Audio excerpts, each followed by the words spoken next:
Did you do that? I did the... I don't know if you can hear me, that's better. Office manager did the sunflowers. I'm not sure if it was a tree or... I'd like to call this meeting to order, and we'll start with a Pledge of Allegiance, which I'll lead.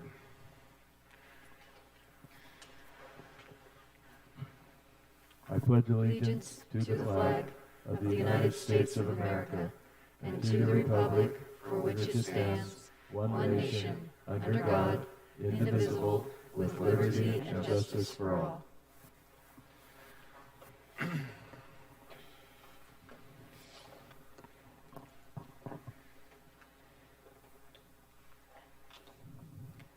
Thank you. The next item is the amendments or approval of today's agenda. Mr. Taylor, if I may, we need to start with roll call. Oh, I don't see that here. We may have missed it on the notes, but we'll just have Ms. Namika take attendance if that's okay. Please, Ms. Namika, can you do roll call? Here. Here. Here. Here. Here.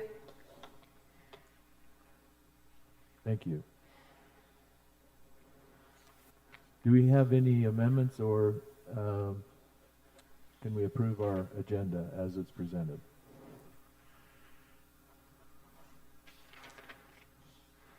So we'll need a motion and a second. I move to approve the agenda as presented. Second. Any discussion, comments? Ms. Namika, do you want to do a roll call? Aye. Aye. Aye. Aye. Aye.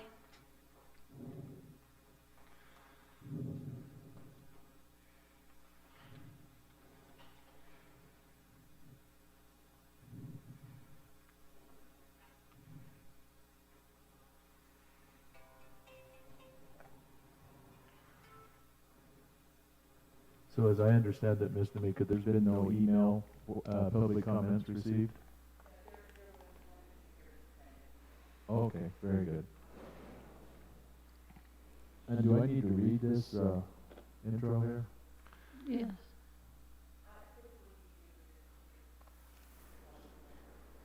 I'll do it then. In an effort to accommodate those wishing to attend the meeting in person, please note that due to physical distancing requirements, we have 10 seats available. If you wish to share a public comment, please indicate that in an email. In the event more than 10 people request a seat, a lottery shall be held at 4 p.m. on Monday the 4th. For those assigned a seat being notified via email. Attending in person does not require the attendees to share a public comment.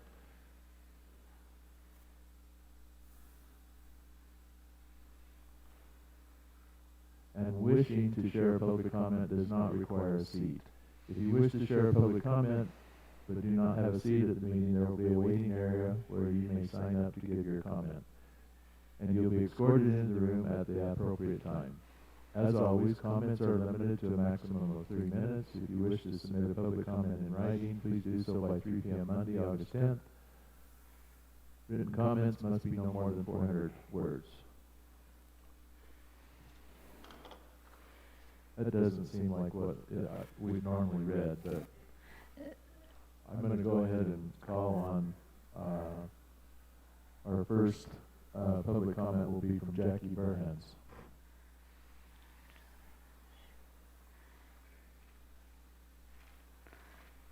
Hello, can you hear me? All right, I just wanted to reiterate my thanks and my empathy for the hard work that teachers, admin, the board did in the spring to quickly change to online education, and the work you're doing now to get school going shortly. I'm sure this is one of the hardest starts to a school year in decades, and nothing could highlight more the strategic importance of education to our economy and our community than this pandemic. I'm sure you're getting a lot of input on what you should do and how. And many people are convinced that they have the right answer.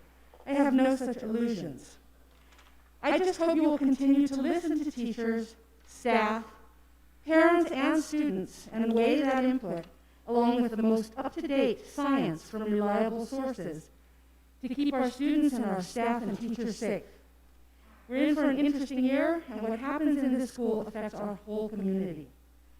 On top of this pandemic, there's been an increased national and local attention to discrimination and systemic racism. I appreciate that some board members have spoken out against it and spoken up for those who have been impacted. I hope to see the school go beyond the rhetoric to action on improving our curriculum and making opportunities for more frank discussion on how we can all take ownership of our responsibility for improving our climate. Lastly, I want you to know that many in the community have expressed an interest in helping the school district. We know you can't really have volunteers in the schools, but we're willing to do this virtually, remotely, in the community. Please let us know how we can help. Best wishes for a safe, flexible, and successful 2020-21 school year. Thank you. Thank you, Jackie. Next, we have Tom Chapman.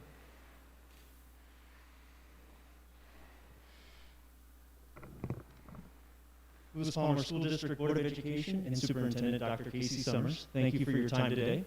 My name is Tom Chapman, and I serve as the Director of Bands and Popular Music Studies at Lewis Palmer High School and as the President of the Lewis Palmer Education Association. On March 13th, our students and staff were sent home for their health and safety, and there has not been a day since that the staff of our schools has not worried, thought about, and desired to get back in front of our students and return to normal. The issue is that nothing about our world is normal right now, yet we are asking our educators to provide normal for students and families. We have a plan, but our plan does not account for the rate of infection in El Paso County. Until that concern is addressed, the plan is ultimately flawed. While LPEA and its members will work to ensure that the plan is adhered to, the safety in our schools is dependent upon the cooperation and consistency being upheld throughout the district, as well as with our families and in the community. We are asking the community to realize they are in control of our success. The community's personal practices and exposure must be mitigated as they send their children back to school. What seems like a small risk at home grows with the large gatherings in a school setting. Our community must understand their role in the success of our schools staying open. LPEA also asks that the board and community recognize the heavy burden educators are shouldering during reopening while continuing to work to ensure the safety of both students and staff. We ask for open communication, continuity between buildings and following safety measures, and an ongoing notification of exposures of the disease in our buildings to ensure proper mitigation. Too many of my conversations have included tears and physical manifestations of overwhelming stress and anxiety as educators contemplate and prepare for a return to the classroom. My own have consisted of feeling like I'm being choked at times, which I wish was hyperbole, but that was most of my July. Educators have risen to the occasion to provide services, supports, and accommodations far beyond their job descriptions. And now we head back to the classroom with systems that were not designed to work within our current situation, and yet we ask the staff to do it anyways. Every educator in Lewis Palmer wants nothing more than to be back in person with our students, but we want it to be safe for everyone, and we cannot do that alone. It needs to be recognized that our plan is only effective at keeping us all safe in school if the community does its part outside of our walls. Schools do not exist in a vacuum and are subject to the same level of spread as the community. Until the elevated level of infection is solved in El Paso County, we will continue to have concerns over our safety and that of our students and in our return to school. Thank you so much for your time. Thank you, Tom. Thank you. Derek Arahe. First, I want to thank everybody on the Board of Education and admin for the job they've done. You were handed something that was unprecedented, and I think that you've worked tirelessly over the summer trying to come up with the best plan. It seems that you've come up with a plan that satisfies everybody, but there are some concerns. I know that you're being pulled back and forth by different people all the time, and many people have contacted me. And since I don't have kids in the district anymore, everybody knows that. You know, I'm not advocating for one thing or another, but people have expressed to me their views, and I've been asked to tell you what some people are thinking. And this is the summary of that. Teachers and parents who are afraid of COVID, that they think they should be hiding in their homes and doing 100% online or learning, have been allowed to influence your in-person setup with their fringe views.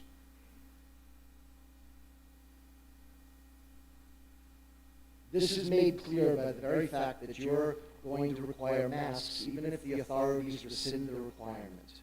This is from a document you just sent to parents. Masks for students and staff will be required in the building when classes are outside or in large spaces for social distancing of at least 6 feet can be achieved. Different standards may apply. This policy will hold even if the governor lifts the state mandate in early August. You know, many people are wanting to know, why are extremists being allowed to ruin school for the majority of kids whose parents responded to your survey telling you to just open up again like we were normal? I wish you would consider that, not allow the fringe people to influence any decisions moving forward. You've given everybody an opportunity to have what they want. If they want to be online, they can be online. If they want to be in class, they can be in class. If they want a hybrid method, they can have a hybrid method. I mean, I don't know what more people want. And, you know, sure, we criticize you all the time. It's one of my things I like to do a lot.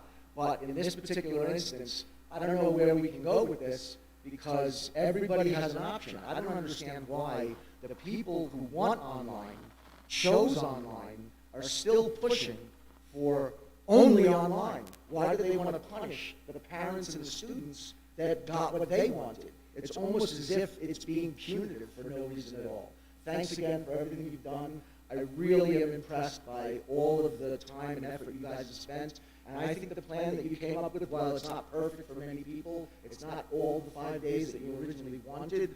We hope that, you know, you can get back to that and we can have some sense of normalcy. Thanks again. Thank you, Derek.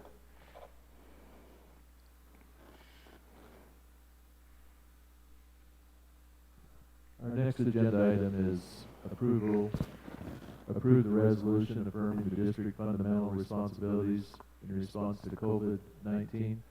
This is a resolution that we looked at in our previous board meeting, and we had asked to have it updated with the most recent information and guidance from CASB, which it has been updated accordingly.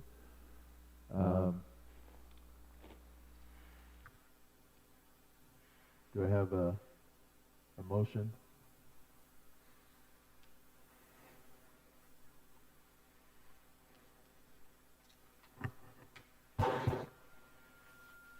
I move that we approve it as in the board docs document.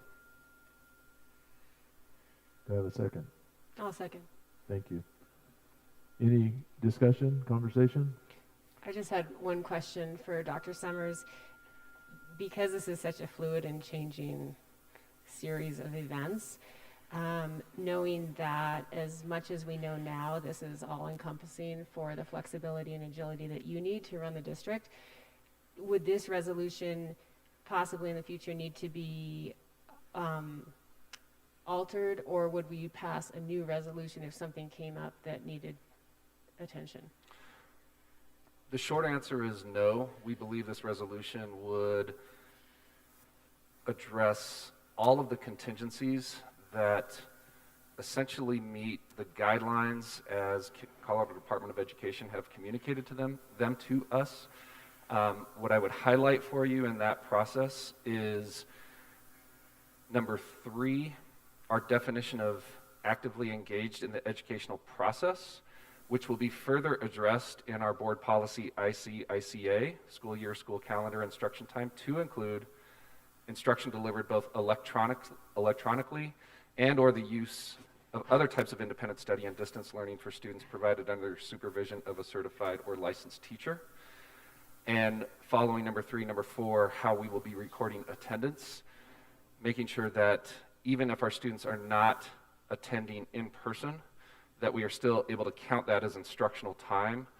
And then under number 5, you see how those distance learning days, and I do want to make a point here that we have modified our use of the term remote learning to now refer to what we are doing in a distance learning process to ensure that there are multiple opportunities or ways in which we can count student contact with a teacher, which ultimately all boils back down to how we make sure that we are still meeting the required number of instructional minutes and hours as defined by CDE.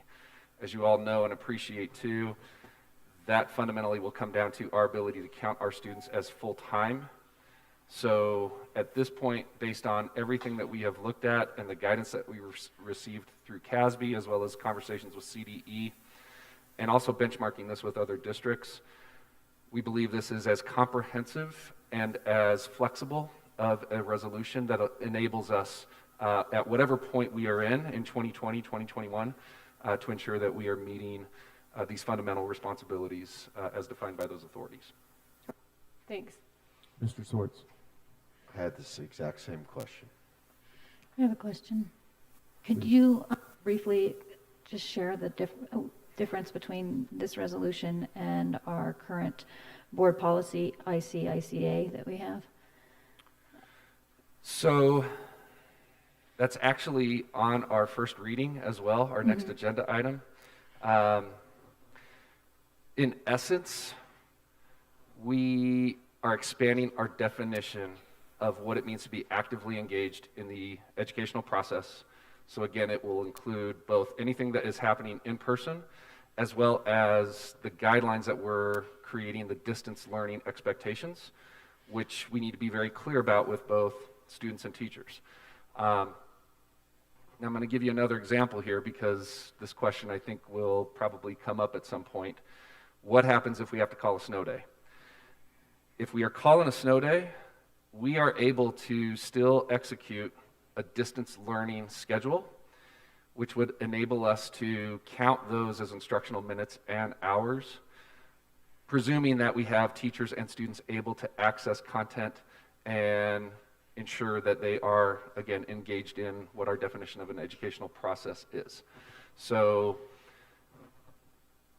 there's a silver lining there, to be fair, because we, of course, will probably have some snow days that are going to be coming up in the fall and the winter.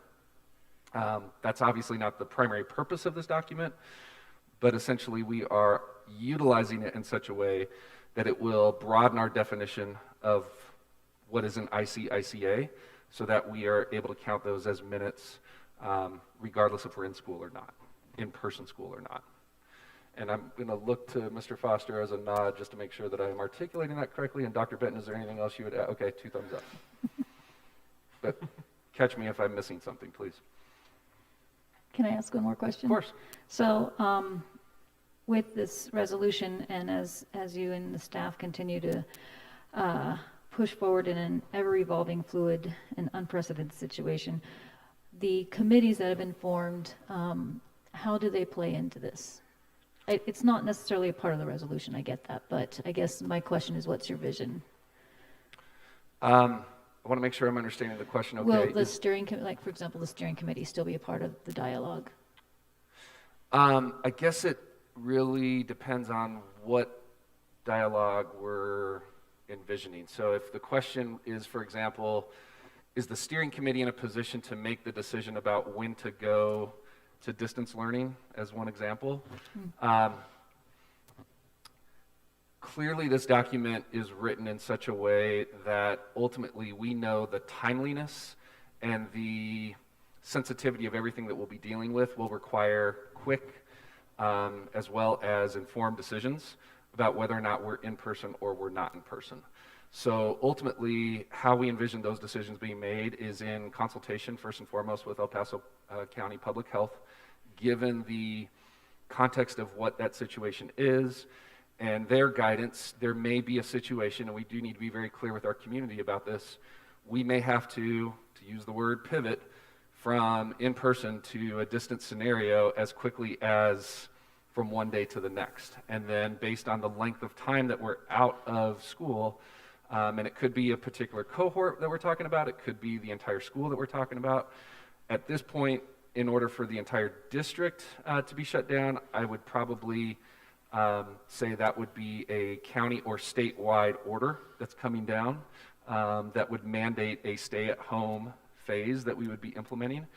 But I don't know if that's completely answering your question, Ms. Upchurch. I think if you're asking me what the role of the committee is with respect to this resolution, I think it's just making sure that we are attentive to what's our update and our methodology that we're using to let you all know, because as you also can see in number 8, my job is to keep the board informed with timely information and changes as school opens and throughout the school year, related to the impacts of the pandemic. So I think our steering committee still enables us to have a collaborative group that's assembled that can address those issues, whatever they may be as they come up.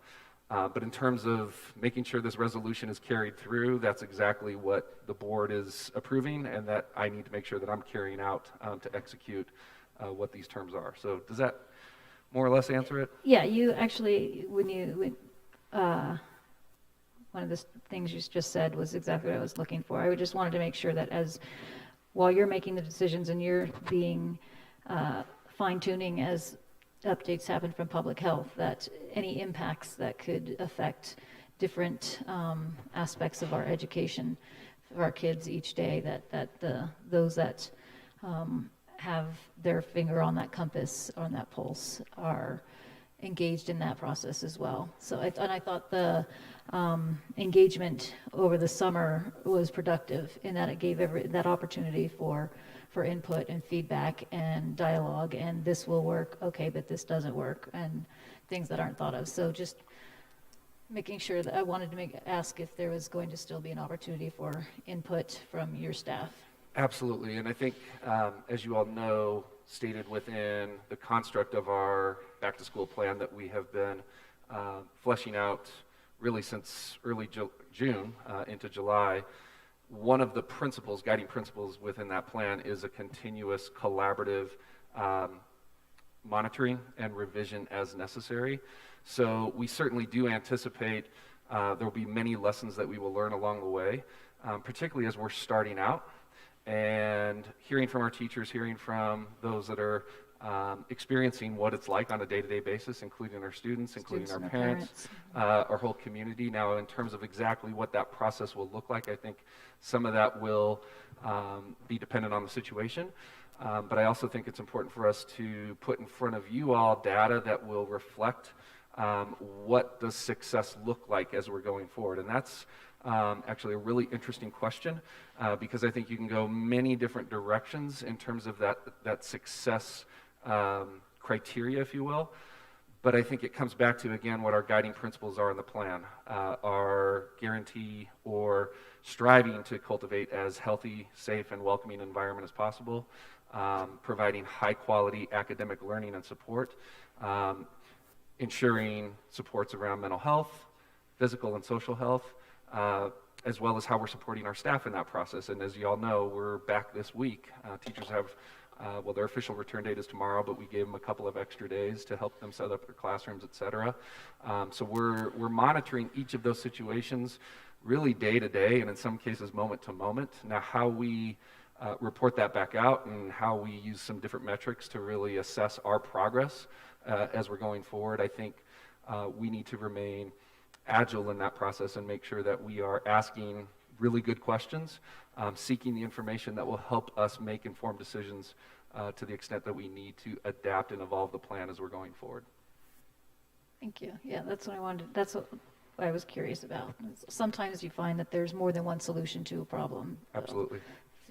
Balancing where that solution lies and who gives that input in that. Well, and to be fair, I Thank think there are certain elements of our plan that we feel confident in from a district level in terms of how we're setting out the systems and the structures to create the supports that we envision. But we also know that the best source of that information as we get back into classrooms is going to come from the people that are on the front lines. That's our teachers, our students, and how we make sure that we are really attuning to what's working and what concerns or what questions are there. So how we're being responsive to those, we would envision that being a regular and ongoing update through our board meetings and through any other communication channels that we need to make sure are there. Thanks. Any other comments? I had one question, and that is conceptually under number 4, and you've touched on it several times, actively engaged in the educational process for each student, each teacher, each parent. What are the metrics beyond attendance, grades, if there are any, that you're anticipating sharing over time? So I'd like to invite Dr. Benton up to help speak to some of that because she's been heavily involved with our instructional core As well as, Mr. Frampton, if you don't mind, from a SEL standpoint, I think it might be helpful to also illuminate what the recommendations of those teams have been and how we're utilizing that input and that feedback. Thank you.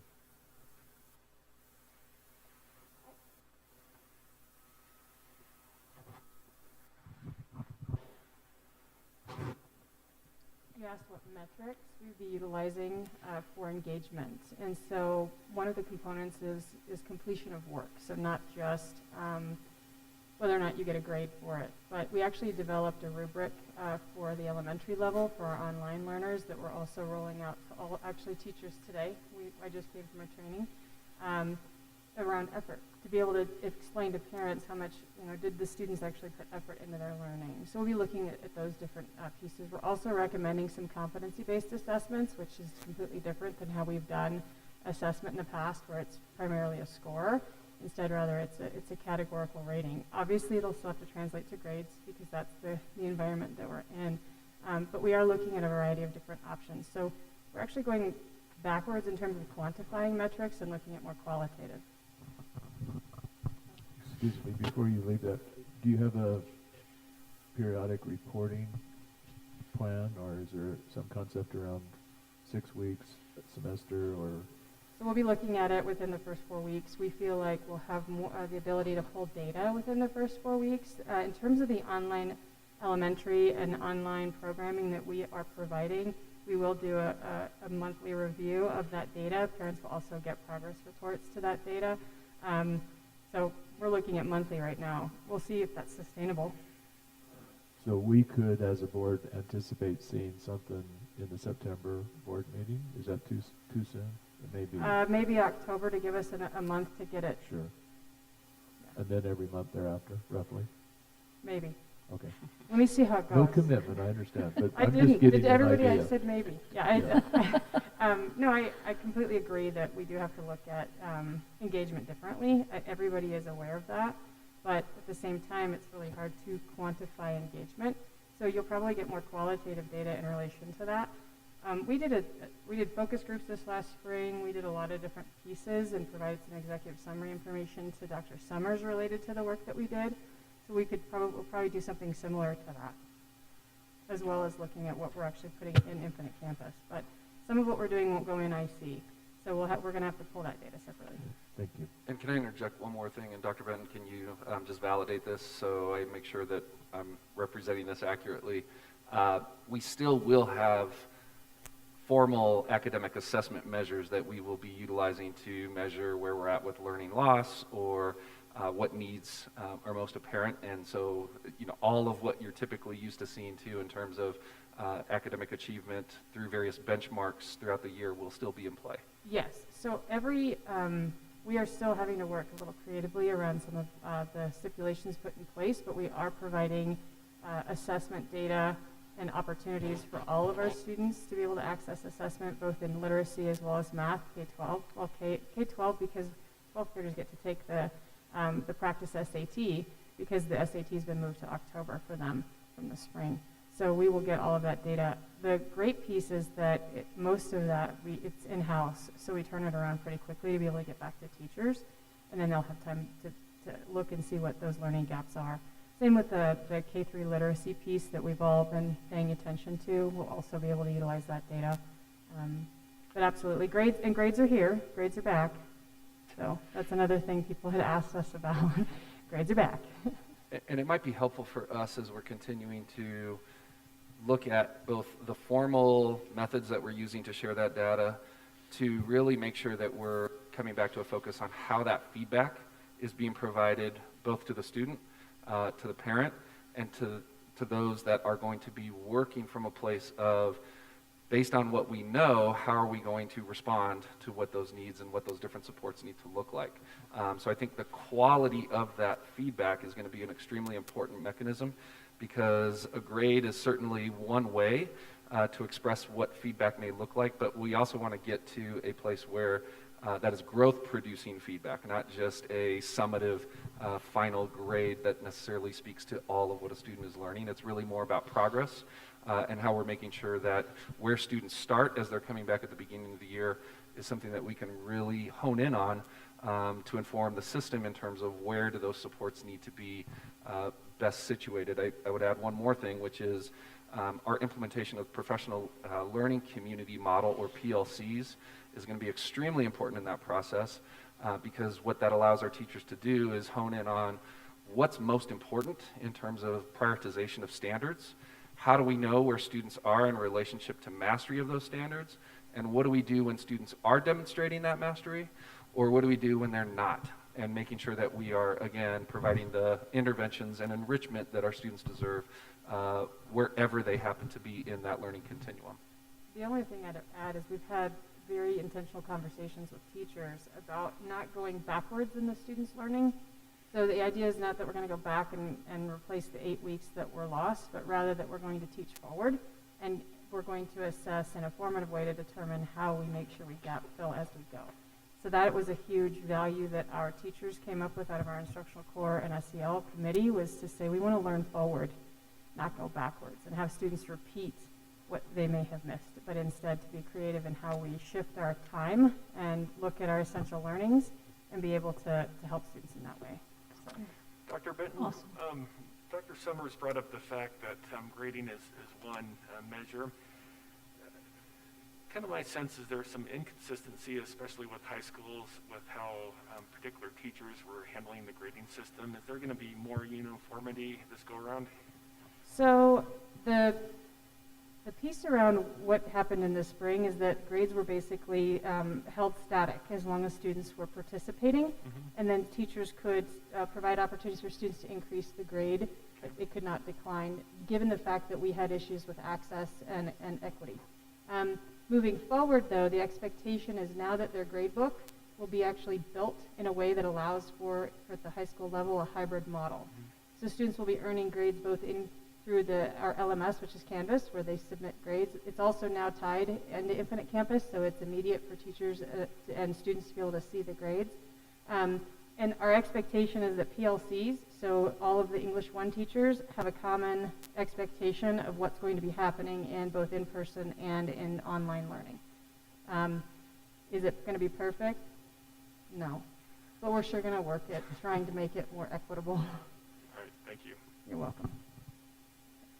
Any other questions about learning from me before I wipe the microphone down?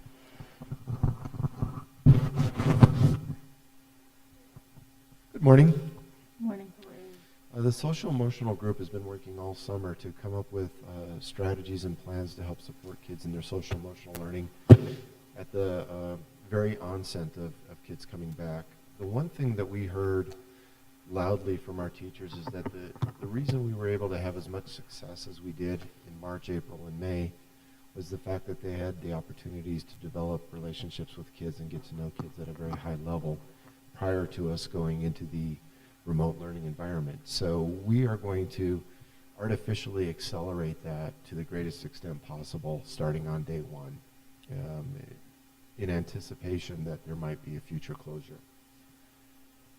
How we're going to do that is we're going to utilize existing curriculum that's in place that teachers have already been trained to. One of the things we were concerned about is if we added an additional curriculum or something new on top of everything else that we're doing, it would just be one more extra thing that could be overwhelming for our staff and may not be implemented to the level that we would hope, where an existing program, for example, Capturing Kids' Hearts or Responsive Classroom that's already in our classrooms, most of our teachers have already been trained on that and are very familiar with it. So we're going to do a brush-up training and make sure that those who haven't been trained get trained and launch that on day one.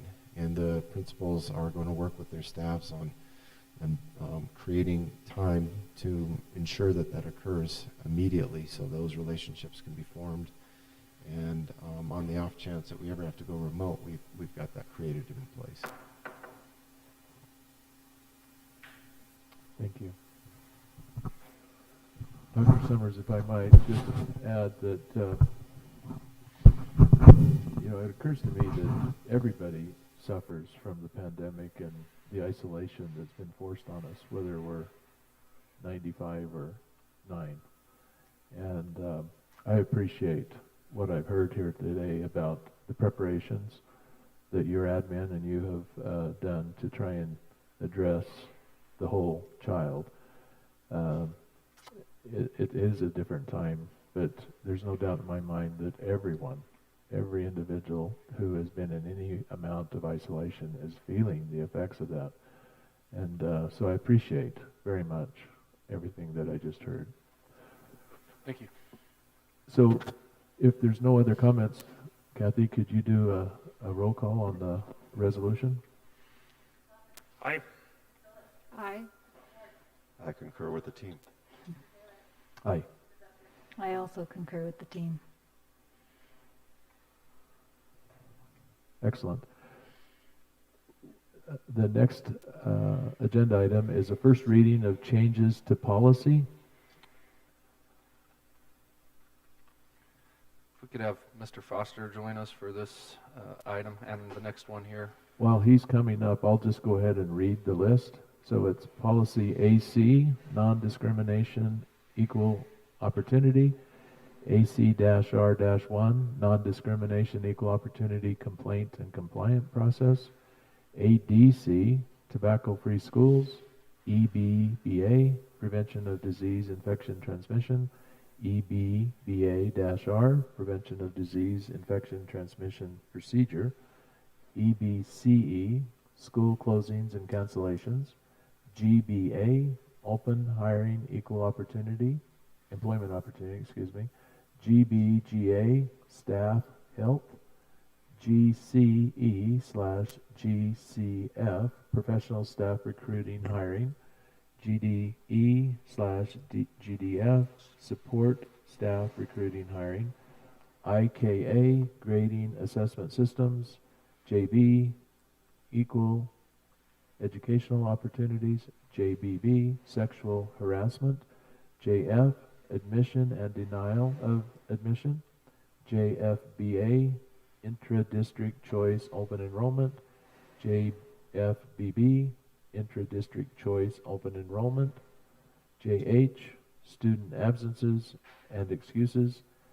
JICDD, violent and aggressive behavior. JICDE, bullying prevention and education. JICEA, school-related student publications. JICEC, student distribution of non-curricular materials. JICH-R, drug and alcohol involvement procedure. JLCC, communicable infectious diseases. KI, visitors to school. LBD, relations with district charter schools. And finally, JBB-R, sexual harassment grievance procedure, to be deleted, covered in AC-R-2. That is quite the mouthful and quite the list. Do you have any questions on this? Mr. Foster, if I Yes, may, sir. sir. So are these just the standard updated policies from CASB? Yes, most of this is the standard update of policies, and that the addition to ICICA and the attendance policies had to do with the COVID-related and definition of engaged student engagement to allow for online education, which has to be defined in board policy, but mostly just updates. And these have been approved by the CASB attorneys? Approved by the CASB attorneys, and a couple of them were sent to our attorneys when I had questions on the CASB stuff. Okay. Thank you, sir. You bet. Mr. Foster, I have a question. Yep.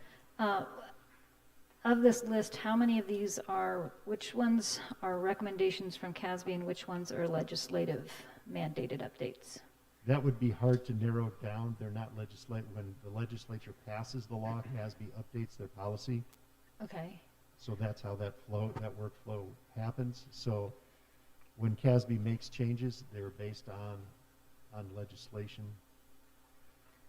One of the reasons I asked is some of these, according to our other board policy on policy school board policy adoption process, that any of them that are subject to new mandates from the legislature only typically require one reading because we don't have a choice in them, they're mandates. So, There's not one in here that is a mandate per se. okay. That you must identify, that you must adopt. Okay.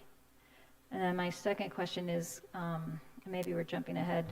What's the difference between the first reading of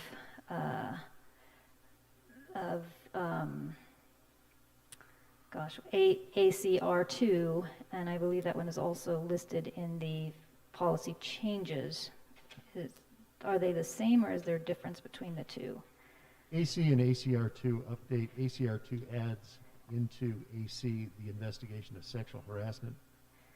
Always a difficult one to manage the process to ensure that you do everything with due diligence to address sexual harassment.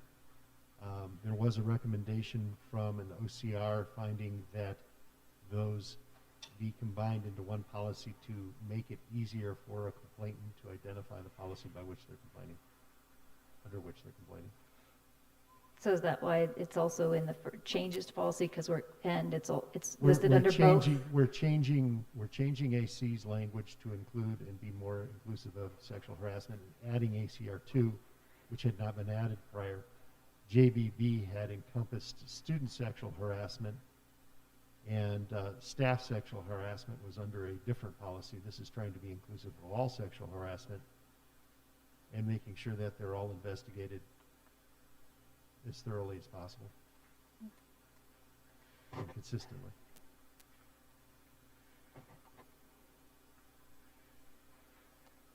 Any other comments or questions? So, Mr. Mr. Swords? Mr. Foster, in the event that some folks in the audience are just viewing this for the first time, are there any of these changes that you might list as most impactful in terms of daily operations? And if so, which are they, and what's the impact? I would say that ICE, ICA, and the student attendance policies which open up online education are the most impactful. Okay. Most of them on a day-to-day operational basis won't factor in as much. Their language changes, the inclusive nature of the definition of protected classes changes from time to time as the government changes the definition. So, impact, those are probably the ones that are day-to-day operational in impact. Yeah. Thank you. You bet. Mr. Taylor, I had a comment more for the Please. board. So when we look at these, and I look at our board policy process, and I look at the two, and our board policy process talks about us having in our regular meetings our first reading and our second reading, and most of these policies seem like they're no-brainers. They're just cleanups from changing should or shall to will or must, and changing things such as our COVID response from, it used to say HIV response. So some of them are clearly outdated. But typically in our standard operating procedures, when we have our work sessions, we occasionally have our special meetings, and our special meetings are meant to, when we have something pressing that we have to vote on that's important then and now, and then we have our regular meetings where we're doing our regular business and voting on our regular business. So I don't have a overwhelming care one way or another, other than I want to make sure that we're staying consistent in our process. When I looked at all of these policies on our special meeting, I was curious, some of these are clearly things we need to address right now and are time sensitive, but some of them don't seem time sensitive. And so I just wanted to ask the board that we be mindful in unprecedented times where nothing is consistent right now, that we have some consistency or reliability of when our readings are, from defining a difference between a special meeting and a regular meeting. But I don't have a problem with this being a first reading now and a second reading in 2 weeks. But in the past, we've kept it at our regular board meetings. Mr. Taylor, may I offer something to the board? Please. Based on CASB's recommendations that we received with these adjustments, They basically were telling us that we should have all of these approved as soon as we possibly could. So our intent was to give you all the opportunity through a special meeting that wasn't called for this specific purpose, but it would allow these second readings to live on the consent agenda for the August 24th meeting. So I think this may be a one-time adaptation, if you will, based on those recommendations that we received from CASB. Yeah, and that makes sense. Is there a reason that CASB, some of them are common sense on why it says here and now, the ICA school year calendar. That makes absolute sense. But the tobacco-free schouls, is there a reason that that's time sensitive? And again, I don't have a disagreement with the policy change. My one thought on that is because some of these policies do have direct impact in terms of what's happening during the school day, that to approve them before the beginning of a school year, which we're going to be just a few days off from, that we don't want to see a policy that has that significant, well, and you could argue how significant of a change it is, but it is helpful when we start each school year off with how we're going to roll through the entire school year as opposed to pivoting in the middle of a school year. Consistency-wise, JICAC are all of the JIs are student discipline policies, which then would have to be updated in the handbook for the students. That makes sense. Which then should be distributed via so that flow of getting that information out to people, even though it may be a minor word change, you don't want that minor word change to come back as a discipline issue. Yeah, that does make sense. And maybe we visited this in the summer earlier before, but COVID has changed things instead of visiting it. With sexual harassment, you want that right the first time. Sure, yeah. And typically, we don't have a board meeting in July, and we would have had a board meeting possibly address these in June so that they were ready for August. Correct. Thank you, that actually does make sense. Thank you, Tiffany. I agree with your concern about some sort of normalcy, because this was supposed to be a work session, and it's turned into a special board meeting based on need rather than desire, right? And so we'll do our best to, I think the resolution we passed earlier will help because it gives Casey the ability to do things throughout each month. So I think things will get more normal, but I appreciate your concern. I really do. I don't think there's any more to be done on that particular one. We'll get our second reading on the 24th, yes, and at that point in time, we'll have a roll call, correct? Yes, sir. Before you leave, though, number 3, first reading on new policies. There's just 2 of them, and I'll just read them. GBAB, Workplace Health and Safety Protection, and ACR-2, which you've alluded to earlier, Sexual Harassment Investigation Procedure. Any questions or comments on these 2 new policies? Hearing none, then we'll move on. Hang on, if I may, Mr. Taylor. Oh, please. Mr. Foster, did these come through CASB or through our attorney? CASB. CASB. And they have been approved by CASB's attorney and... CASB's attorney is the person who writes them. Perfect. And Thank then you. Our attorney, if there's something that seems materially substantially different than what we have used, I refer to our attorney. Yeah. Thank you, Mr. Foster. You bet. Sorry for interrupting, Mr. Taylor. No, thank you very much. Thanks, Mr. Foster. We'll move on to update on CARES allocation.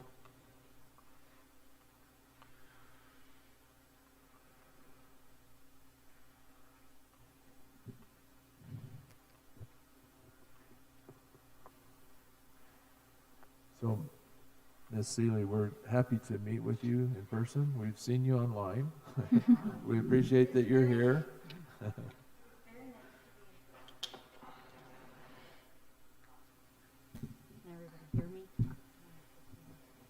Can everybody hear me? Yeah. Okay.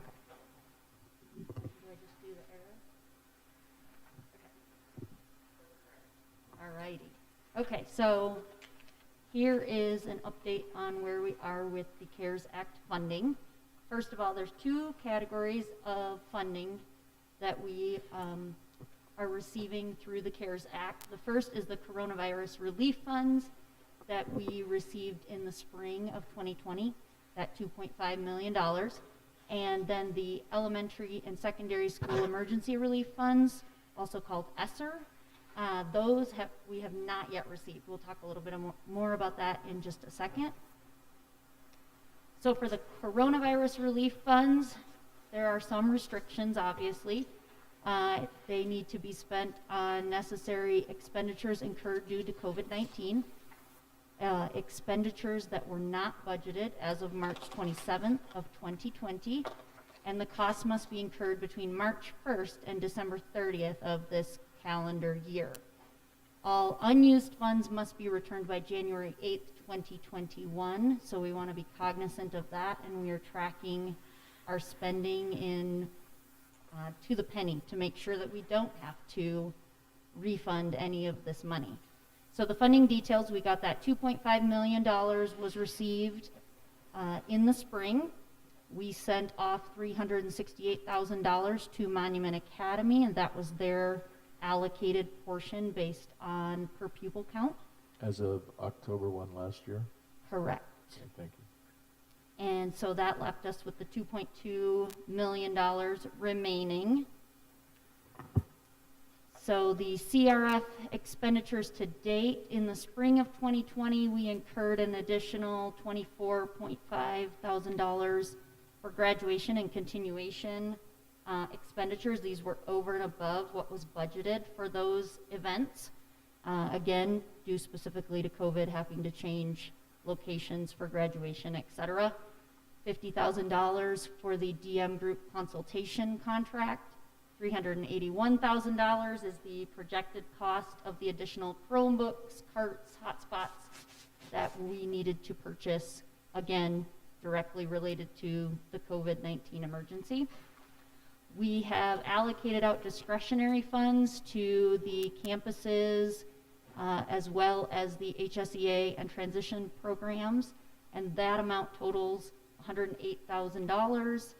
We are doing that to hopefully make their ability to spend some funding for their particular campus needs a little simpler rather than having to ask, but they have been given the guidelines to follow, and we will be tracking those expenditures as well to make sure that they are spent on approved expenditures. Projected COVID-related expenses, there's $67,000 for the Capturing Kids' Hearts training that is coming up later this week. We are anticipating about $15,000 to be spent in thermometers, $5,000 for things such as masks, face shields, sanitizers, gloves, etc. And $75,000 is anticipated to be spent for filters for increased building filtration. And Mr. Foster can speak directly to that if you want more details on exactly what those MERV 13 filters are. So that comes out to about $726,000 projected that is not related to personnel, and the remainder of that funding will be spent on increased instructional time that will be happening in the fall as related to the spring.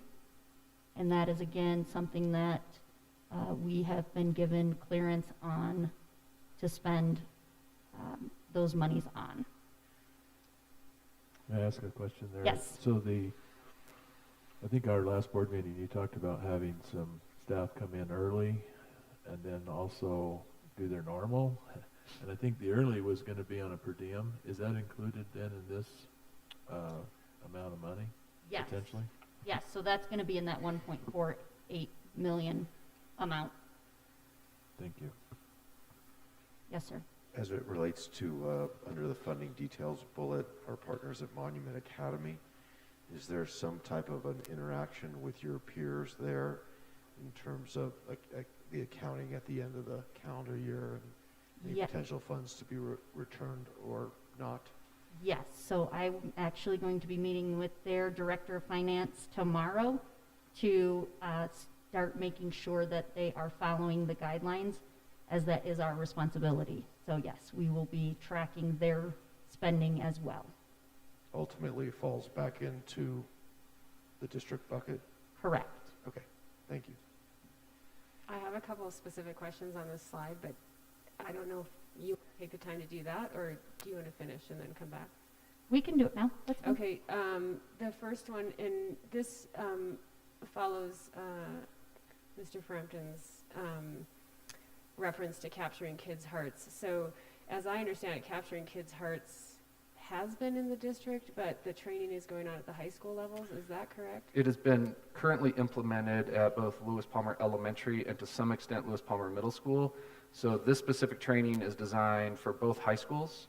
Neither high school has experienced this training. So this will be in an effort to get both high school staffs up to speed with the social emotional learning curriculum that will be implemented right out of the gate. So this is, a big investment for us. At adding continuity, K through 12. Okay. And then the DMG group consultation, my understanding is the $50,000 was paid by our district. I know that was a sort of a coalition of 6 different districts at the time. Correct. But did each district pay that same amount? Yes, this Okay. was a set upon cost that was dependent upon how many districts signed up, and with the total of 6 in the county, that was the negotiated cost. So all districts were under the same cost structure in terms of that contract when it was signed. Okay. And then I just had a question about the filters. I think is that Mr. Foster? So as I understand the science, masks and ventilation are becoming increasingly more important, and ventilation especially. So the filters, are they being, can you speak to the filters at all school sites? Are these going to some school sites or every school? So currently, all of the school sites use needs, which filters 95% of our backgrounds below our levels. For 13 filters, it's slightly higher one, higher filtration rate, or mild maximum or Okay, and so just to clarify, we are upgrading our filters to the extent that the infrastructure allows? correct. Okay, thank you. Those swap outs will occur as they go through the swap count. Each unit being looking at it, we're up to 30. So that's why. Okay, so are they being swapped out before school starts or as needed? Okay. Thanks.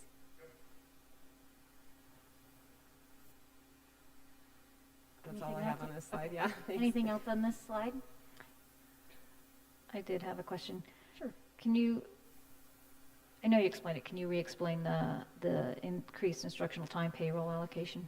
Yes, so that is a calculation taking the average hours of instructional time that we were able to offer remotely in the spring as compared to what we are going to be able to offer this fall, which would be an increased amount. So that gap, that additional time, we are able to allocate towards payroll to help cover current payroll expenses as it relates to being able to provide distance learning as well as additional time in the classroom as what in comparison to the spring. Does that make sense? Yes, I have a follow-up question, but Yes. it's going to, actually, it'll probably be more of a discussion at a different time. Sure. But thank you, yes. Okay. Anything else on this one? Okay.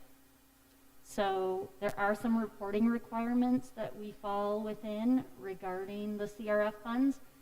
We needed to report a reasonable estimate that we anticipated spending out of our CRF funds by July 31st of this year, and we are compliant with that reporting requirement. So just wanted to make sure you were aware of that. And the anticipation is that there will be quarterly reporting on these funds for the next 2 quarter ends. So that is on our radar as well. Yes, sir. Is there an estimate thus far in terms of where we'll be when the time window is done? We will have spent all of the CRF funds for sure. Thank you. I have one question. Yes. That's more of a comment. On this report for future, I think it's supposed to say fiscal year 2020 instead of 1920. For, Reasonable estimates required to be reported for FY 1920. no, that's actually for Is that a form? fiscal year 1920, so our year that ended June 30th Gotcha, of okay. 2020. Yeah, okay. Because the funds were available to us in the spring, they wanted to know how much we anticipated spending for the fiscal year that ended June 30, 2020. So that is what we have reported on already, and then we will need to report as of September 30th and December 31st. Okay. Actually, December 30th, because that's the last date we can spend the funds. So I see the 2009. Okay. Wait, I'm confused. I'm sorry. No, you're fine. Reasonable estimates required to be reported for FY 1920. Correct. So because we had to report on it by July 30, Oh, July dash 20. 31st. Gotcha. Yes, I'm sorry. Makes sense now. 2020 fiscal I was year. thinking, I'm sure we're not talking about the 1920s. Gotcha. No, Sorry. My moment, sorry. No, you're fine. School's not in session this month. All right, anything else regarding the reporting requirements for the CRF funds? Okay. Okay, so moving on to ESSER. This is actually some funds that we have to apply for. We have until December 31st to apply for these funds. We are required in the same manner as Title I to provide equitable services to non-public schools that are in our district. And while the CARES Act does not directly address the allocation to the charter schools, the intent is to benefit all public schools and students, so we will be allocating a portion of that to Monument Academy. And these funds are available to be spent on costs incurred between March 13th of 2020 all the way through June 30th of 2021. So we can spend this money all the way through our fiscal year. And these are costs that are reasonable, necessary, and allocable for purposes of continuing educational services during school closures or for implementing a plan to return to normal operations. So these have a few less restrictions on these funds. Funding details, we are anticipating a $290,000 award, of which $41,000 would be allocated to Monument Academy, and another 19.5 to St. Peter would be their equitable service portion, which would leave $229,000 remaining for us.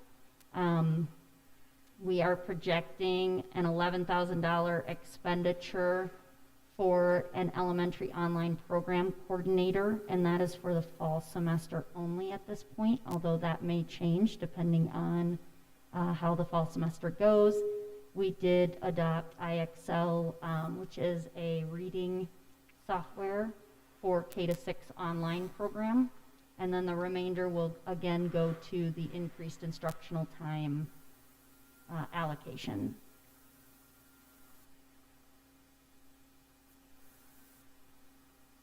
Any questions? I have kind of a question. Dr. Summers, this may be more of a question for you, and since we're in work session, it's more of a brainstorming type question. When I look at the CARES dollars and what we have in our reserves, and this may be a reserves question for later in a different board meeting, and I think about how we've asked our staff to go above and beyond, and I appreciate that $1,481,000 increase in instructional time payroll allocation. Is there, through any of this, an opportunity to give bonuses to our staff that are on the front lines and are showing up and in the classroom with their students?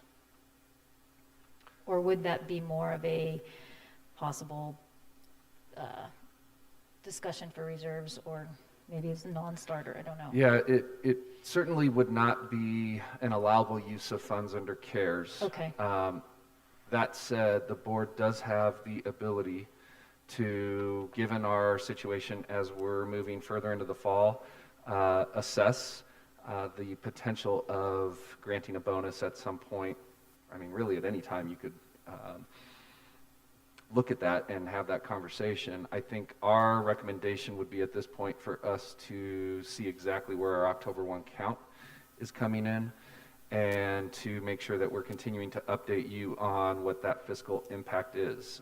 As you might remember, when the budget was approved in June, we anticipated, I want to say it ended up being about 1.5 up to $2 million of reserve allocations to help us balance the budget.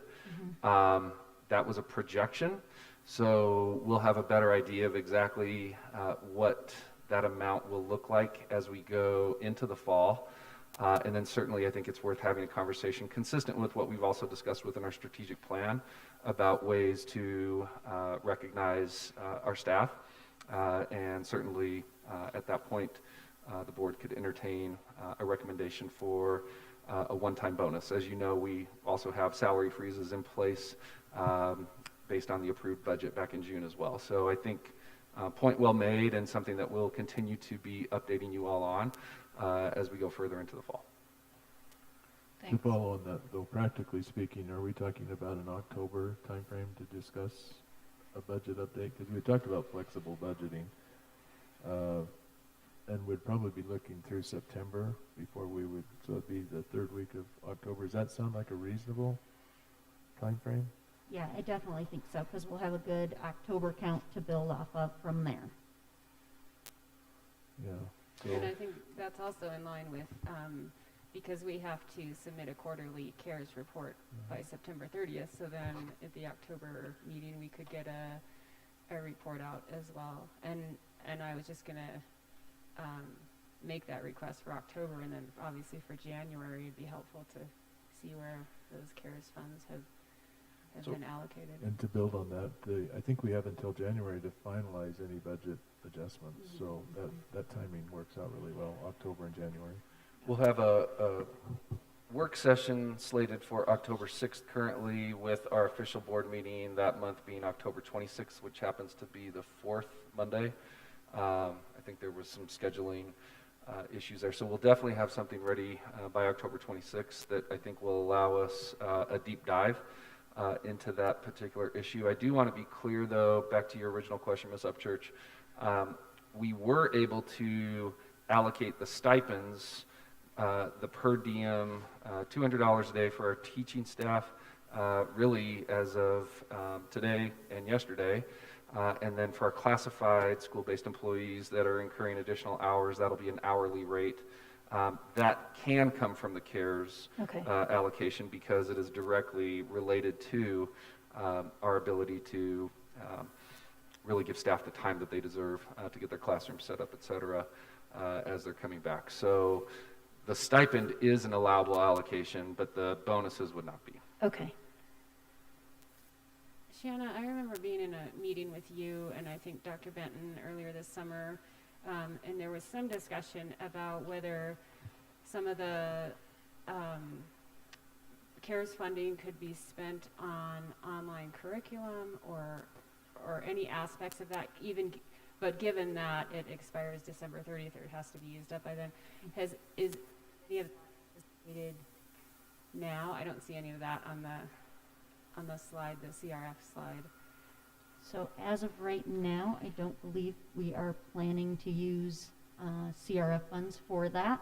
But again, this is constantly evolving based on what the need is. You'll see the IXL was one piece that we did have to add that was directly related to the K-6 online program due to COVID.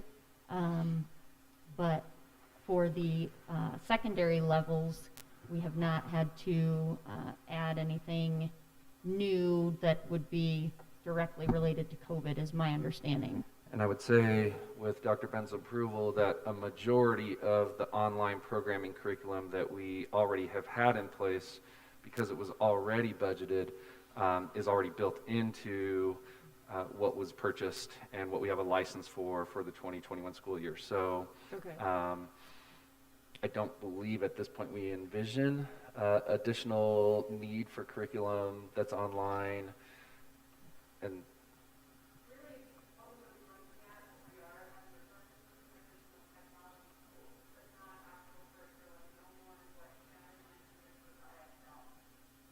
Okay. That's, thank you. Thank you very much. You don't anticipate excess funds, are right? Correct. Okay, thank you. There will not be excess funds to return. All right. Any other questions? I think we're good. Thank you for the update. Woodmore water request.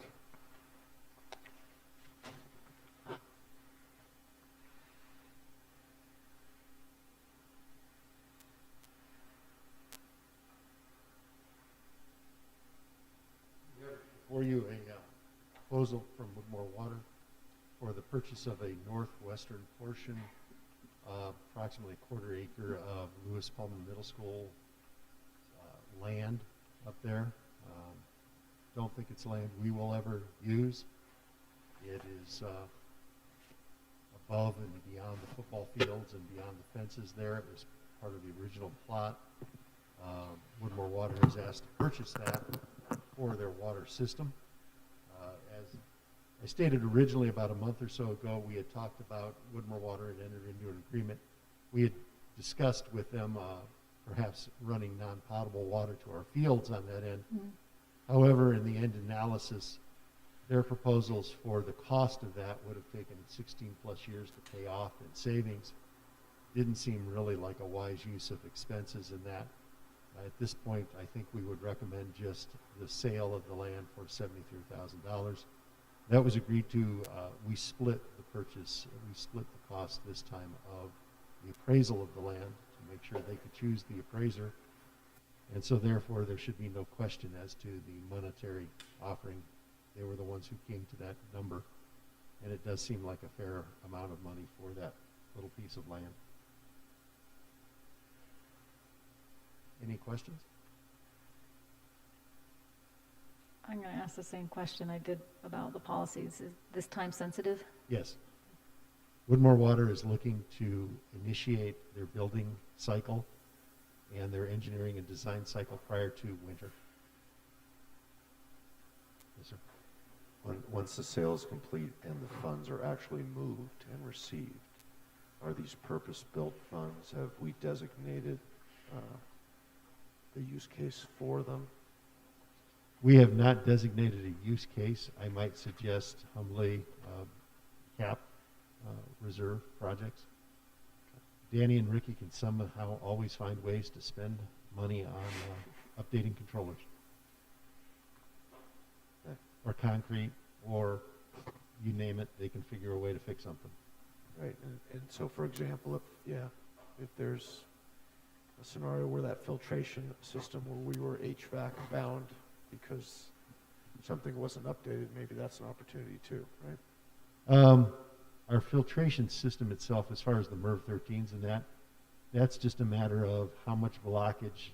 That would require hundreds of thousands of dollars to update air handlers that could push heavier air or more volume of air through. Yeah.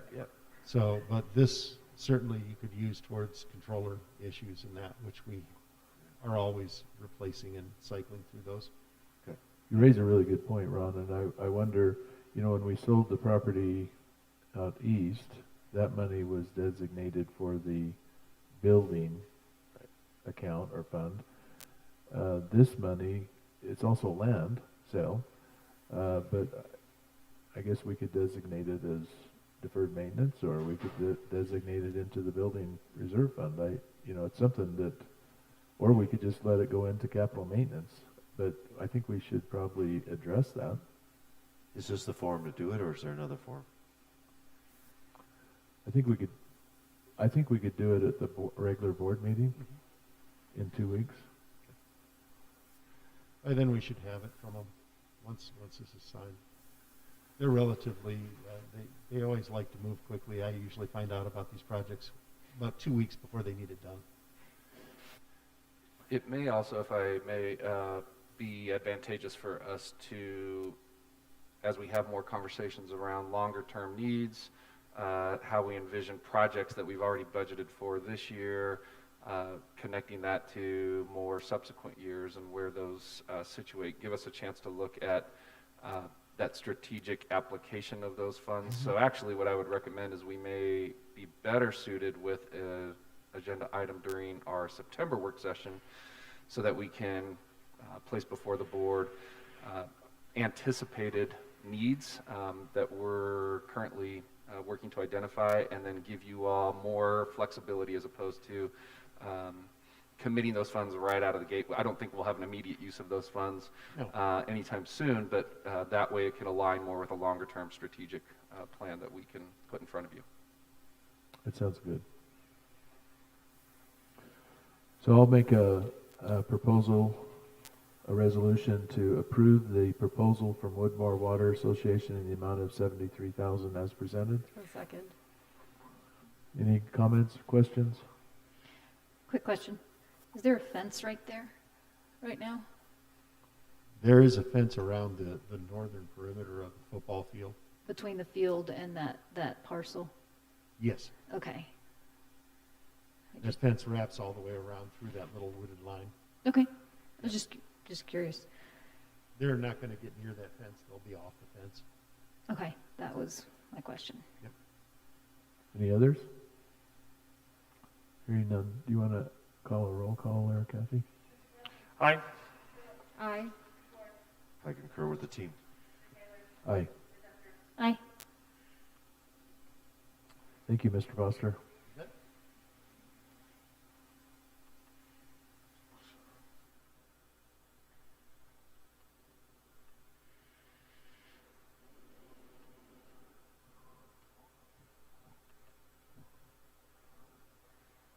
So the last formal part of our agenda is probably really a working meeting agenda.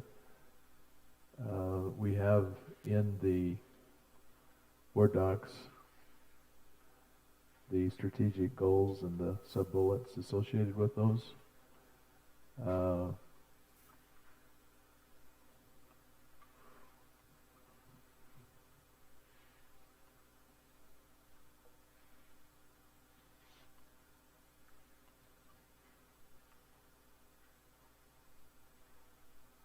I'd like to just add a couple comments about it, if I might. So, this was pretty much put on hold in March with the pandemic. And I don't want to suggest that we should all of a sudden dive back in and grab all your resources and let's go full force here. I think the suggestion is actually probably quite contrary to that, and that would be that, we as a board look at the assignments that we each had in the various areas, who we would work with. I'd like to see us align our agendas with the strategic plan. So as much as we can, without being disruptive, to align all of our interactions with the school district within that strategic plan as much as we possibly can. So I'm going to use an example that I have briefly spoken with Teresa about. Communications. She and with Tiffany meet with Dr. Summers and Julie on communications. And the way it's written right now, you could read it as just being external communications. But actually it's communications, whether it's even amongst our board, with students, with teachers, with staff, and the community, right? And to that end, one of the things I've asked Teresa to do, for example, is when we have a board meeting and we have presentations and recognitions and so forth, and there's a lot of up and down, and congratulations and pictures and all of that, I've asked her to take the lead on that, simply because since I wear prosthetics, I can get up and get down, but the more times I get up and down, the more tender I become. So I'd love to hop up and down, take those pictures, but I also think it's something that Teresa could lead, and she had mentioned that maybe even rotating and so forth. So the idea is really, let's look at the strategic areas that we have been assigned by each other, by amongst ourselves, and look at those areas and see what we can do to be more supportive of the school district in those specific areas. So, Ron, you've been front and center on the healthy environment pandemic, because that's under the, I think it's yours and who works with you? Is it Teresa?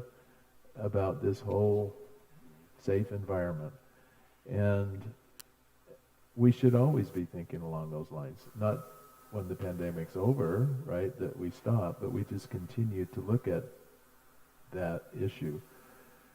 And likewise, I think the primary one I had assignment for was, utilizing resources. Well, I'll work with Shanna to always be looking at that, and how do we use the limited resources we have to meet as many needs and opportunities as we possibly can, etc. So I just wanted to start this conversation off with that backdrop, that, as much as we can as a board, we speak as one voice, but each one of us can add so much value and bring greater perspective within that strategic plan if we will, kind of just walk the talk, if you will. Now, that's my thought. I'd like to hear what each of you have thought about. And again, I want to just reemphasize lastly that not to be disruptive to anything that's going on right now, but just how we look forward to the future. And I'll leave it with one last thought. I would like to see us consider having board meetings at each of our locations. I'd like to see us at Kilmer. I'd like to see us at Palmer Lake. And I'd like to see us at every location throughout the year. I think in the past they've actually done things like that. And there may be technology issues, I don't know. But, whatever hurdles there might be, if we can overcome them, one of the suggestions I would have is that we actually try and conduct our board meetings at various locations as well. Any other comments or thoughts? I can share a thought.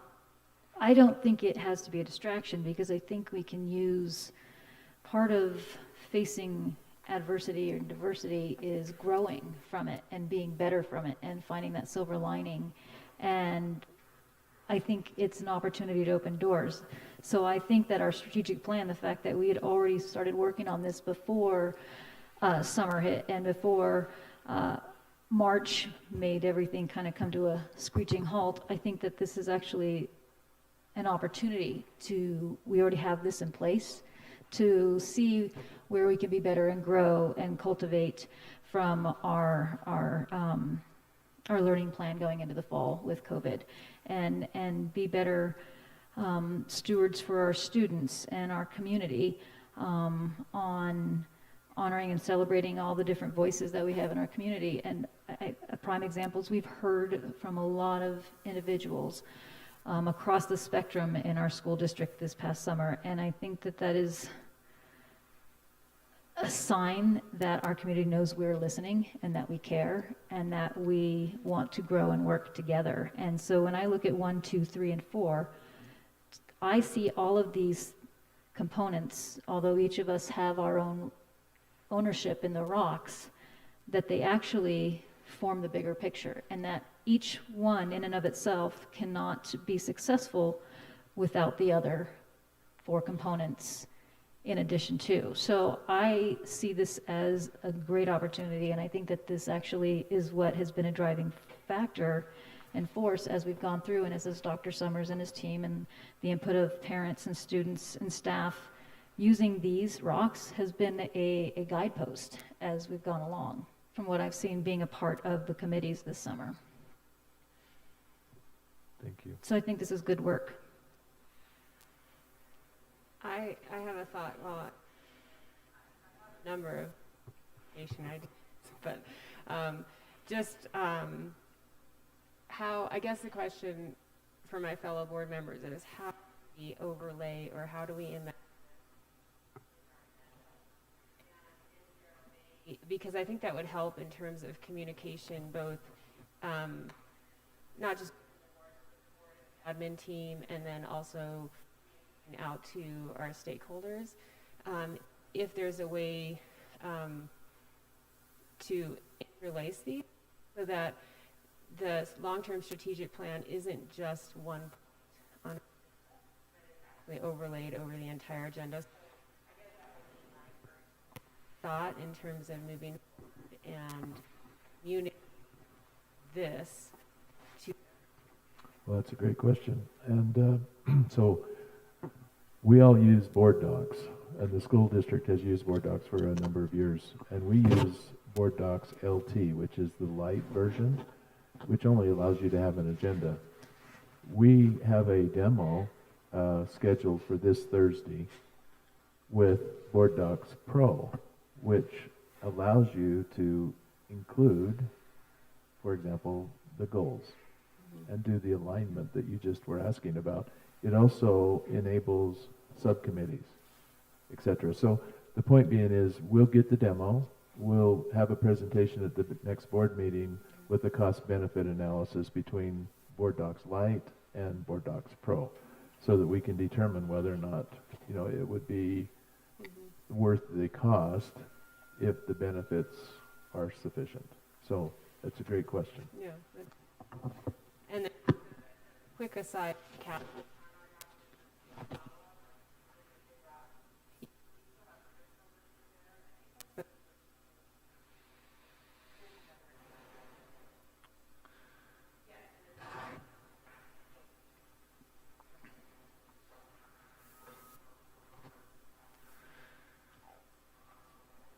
Any other comments or discussion points yet? I have a question. Can we, while we're, and it would relate to our board agenda, when I'm looking at our 5 rocks, is there, can we, throughout the year,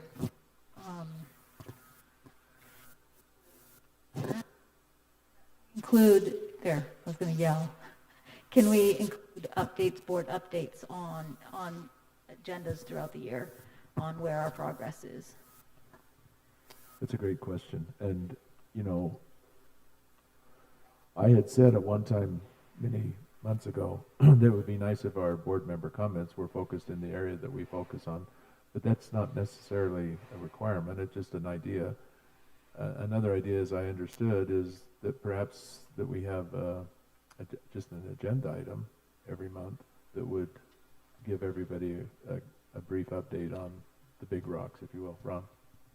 There's a great old quote from Thomas Edison that says, strategy without execution is an hallucination. And it's a wonderful opportunity for us to keep in mind that each of us board members should hold ourselves and our peers accountable for achieving the execution milestones that get us to the ultimate goal of achieving the strategy's objectives.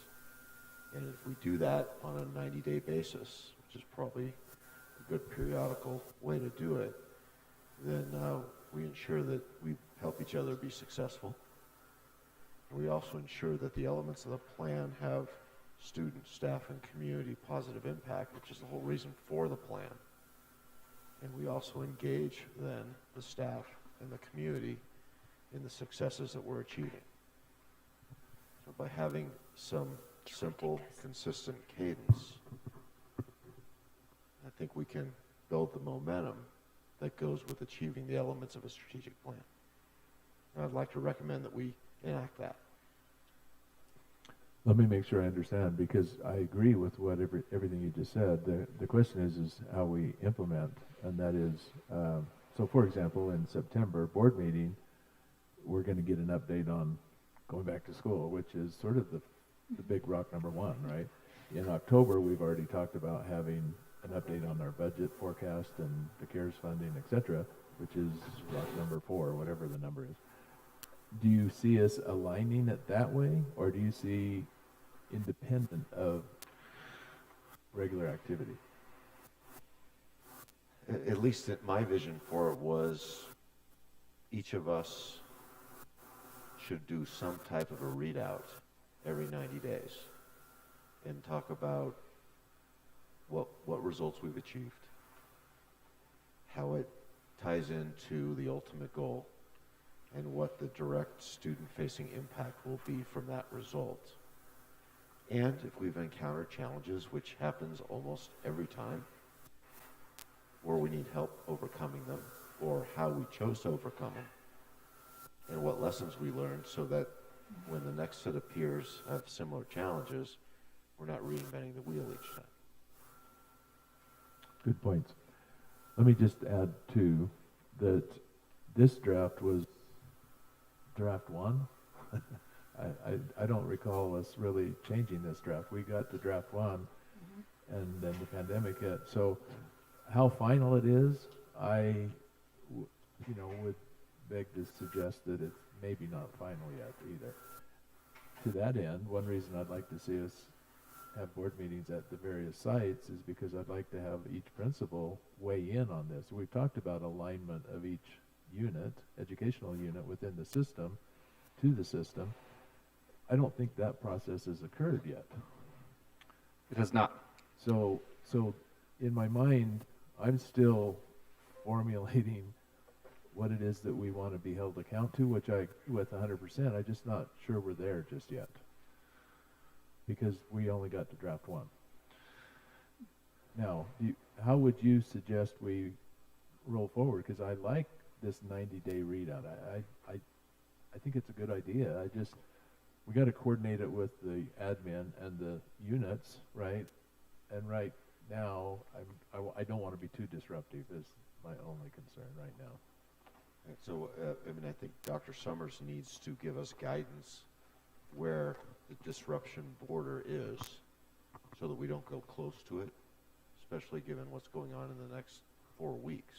Yep. And the fact that the scenario we're in locally and nationally, the goalposts keep moving, right? We're not sure where to kick the ball right now, or on any given day. But having said all that, conversely, there's a lot of work we as board members and our peers can do without causing disruption to the team and the staff and the students. And so what I would recommend is that we be diligent in the work we can do without the staff, and then we come back to the staff and validate it. And they're the experts. We get the recommendations, and then where possible, we do more work. And we help the staff be successful.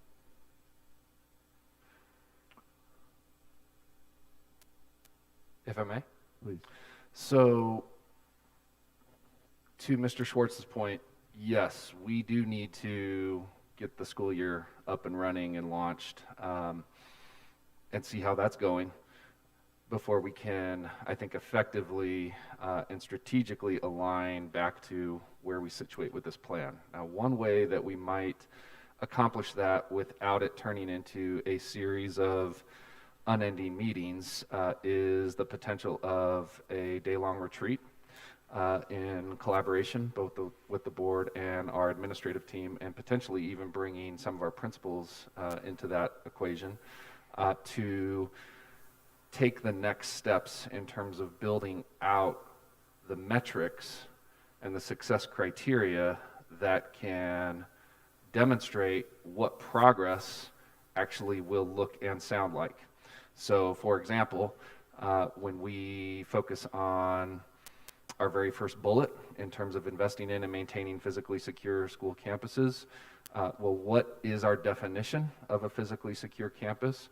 Where do we currently sit in relationship to that target? Where do we need to get? What is the gap that we are trying to address to get to that place? And understanding that there will be both short-term and longer-term goals that we would want to identify under that specific goal and priority. We would envision going through a similar exercise, and I think it would be actually really beneficial to do that as a bigger, broader leadership team. Because what that will enable us to do is leverage insight and perspective from each of our different seats, and also engage the entire board with a more defined metric that we can use and say, by what time do we envision ourselves achieving that goal. And it may have to be, to your point about the goalpost moving a little bit, not in this context, but there's a lot of if-then type statements that we'll need to engage with in that process. So all that to say, I think that would be our next step, is figuring out the success criteria and then building around that the action steps and the actual activities that will be taking place and where those will be taking place, and exactly the process that we're talking about engaging in at a district-wide level. Then we would also envision supporting our schools to be able to engage in a similar process, because not every single one of these is necessarily unique to just the district, but where does that individual school progress benchmark and actions that are being taken live within the strategic plan. So I say all that because that, I think, was what we ended on when this initial draft was being finalized, is how do we establish the metrics and the milestones? What is the specific actions that will take place, which thereby enables our ability to talk about resource allocation, progress monitors, community engagement around each of these, so that they're more robust series of steps that we can articulate and then carry out going forward. My recommendation on that is probably the earliest we could envision something like that happening would be end of September, beginning of October. And maybe what we envision is that October 6th work session, if we wanted to, we could turn that into more of a strategic plan retreat, figure out what works for everyone's schedules, and then utilize that as a for us to begin to take these next steps. I had another thought on that, but that is essentially what my recommendation would be based on where we sit today. And all tentative based on day after day over the next. Yes, so we do appreciate the sensitivity to the moving targets that all around us at this point. Does that sound good, Ron? Yes. Great suggestion, Ron. The only other thing I could add, and this just popped back in, is if the board wanted to take an initial step toward creating some of that success criteria around each of the goals that you all have signed up for, that might give us a nice starting point where we're not necessarily having to create that all at once. It gives us a draft, if you will, and then we can really dig deep into what makes sense, what's feasible, et cetera, and then commission more of where we sit as an admin team to say, okay, here's what we would recommend that builds off of that initial starting point. So that could give something actionable for the board to work on in the meantime. Don't we have the framework that Julie provided for us already in the PowerPoint? We do. Yes, sir. So does everybody have that, or do we need to resend it out? We're happy to resend it just to make it top of your inbox. You don't mind? Thanks. This makes life easy. Sure. Thank you, guys. And what's the commitment you're asking of us, Ron? It's significant, but the results will be very worthwhile. No, I just, so I'll just use resource allocation, for example. So right now, the budget, the 5-year plan, that's kind of where my mind is. But they're also, based on the environment, the capacity, the enrollment, all those other things, all this fit together, as Tiffany said. When we really get to a 5-year plan, we're going to have to look at this building right next to us, right? It's an underutilized resource that's sat there for a long time and will never go away, by the way. So, it needs to be part of resource utilization. So, am I thinking similar to where you were at? I just want to make sure that we're on the same page here. Yeah, and that might be a big rock with lower hanging fruit than something else, and that may be a milestone that we can go after in a shorter window of time, for example, and provide a wonderful example of results that are realizable in year 1 or 2 of the 5-year plan to generate the momentum to get to the bigger things in years 3, 4, and 5. And also is a wonderful opportunity to engage the community in the value proposition for their families and children in these results, and then their willingness to support this kind of activity going forward. Yeah, so it's a little bit of a chicken and egg thing because, you know, we don't want to come up with all the answers because we really want it to be a collaborative process. And so this framework that we have, we don't want to get, I don't want to define it 100%, right? I want it to be something that, you know, I want it to fit, the 5 big rocks need to fit together. And then how do we then take that to our community, whether it's through board meetings at sites or just community engagement meetings like you did last spring, to actually open up conversation. And then, see, I don't know that we'll have a strategic plan done until the end of the school year, to be honest. I don't know how we can get there any quicker than that. So all that we're talking about now is just how do we get it ready to present and discuss. Where is it at? Am I on? No. Look at the bottom. Right there. No. There you go. Tap it. I heard it click. Testing.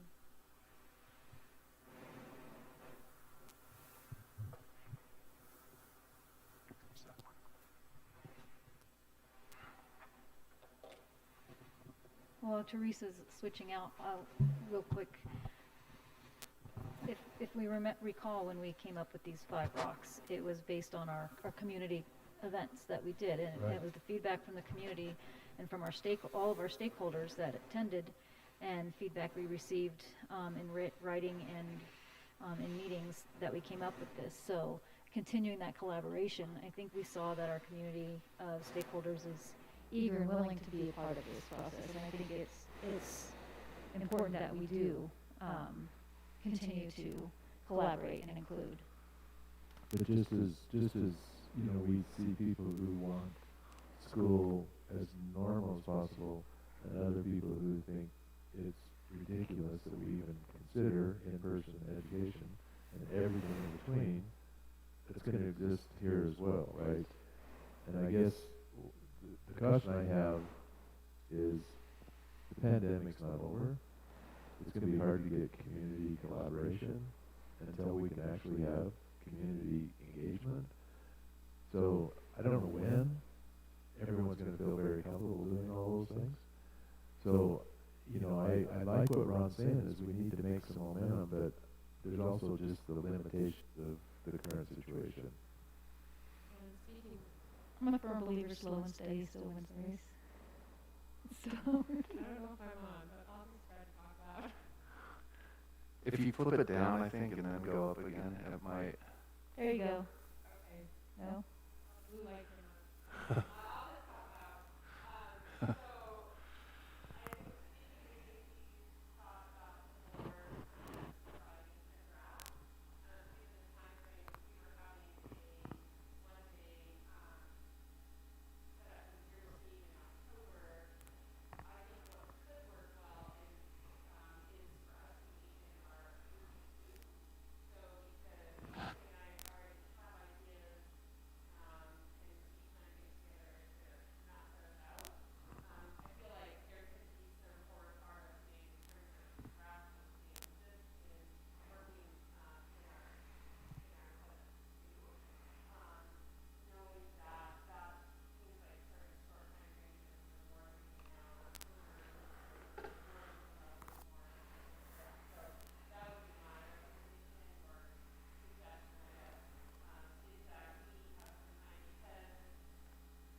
Yeah, it just helps from a starting point. And as you probably already know and have alluded to, all of that would just be written down in pencil with an opportunity to then engage collaboratively with different members of our team. And then I think what I appreciate and really value that we're wanting to make sure is a pillar of how all of this comes together is that, again, we're doing it in collaboration and partnership with the community. So before anything becomes finalized, there's a process that we would use to invite and include our community in the brainstorming and the information gathering and the development of what is it that we're actually after. So I think whatever we decide really can become part of a ongoing process, and at whatever timeline we envision this taking off and then wrapping up, as an initial thought, we could still do community engagement even if it's not in person. We could just find some creative ways to get more voices to be part of the process, and keep in mind that none of these are singular events, right? That they're all designed in such a way that they become iterative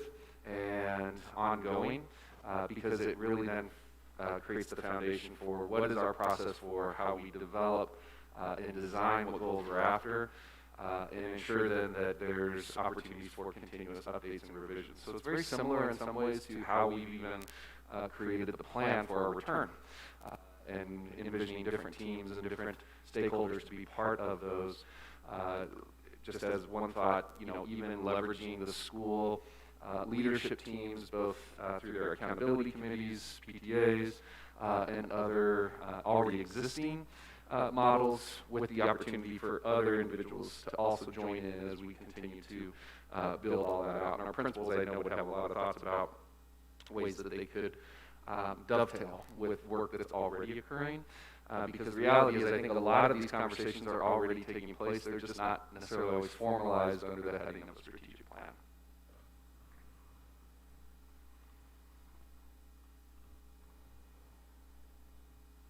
Excellent. I think we'll follow that lead. I'm comfortable with where we're going. I like Teresa's idea that we collaborate with each other, so I'll be meeting with at least two of you, and Teresa will, etc., and we'll just kind of pull it together that way. We'll bring it to the admin teams or connections that we have, and perhaps we could do surveys like you've done already with this whole situation. Let's use that framework. And what we can support with is just the initial container. Where does all this information get entered in? And I would encourage you to keep, less is more in terms of keeping it simple, so that whatever we're setting out to accomplish, as you all can appreciate the SMART terminology, strategic goals, measurable goals, attainable goals, relevant and time bound. So that would be sort of my recommendation is every goal has that SMART application built into it, and certainly we can give you resources to help guide that, and I'm happy to work with any of you as you're working through that process to help guide it along the way. All right. Any other thoughts or comments about our goals?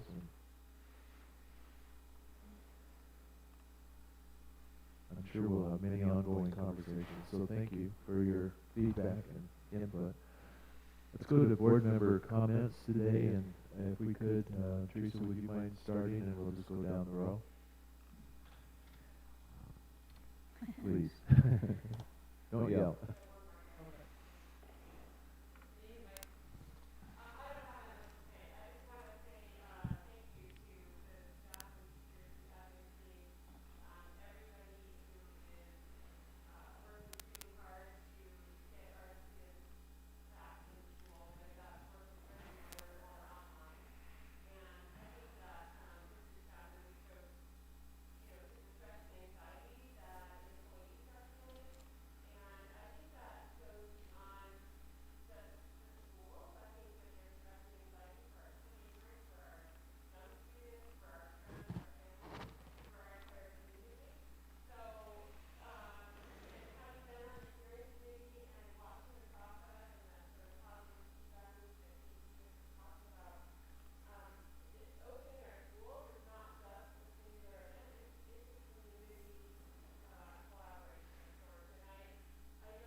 Please. Okay.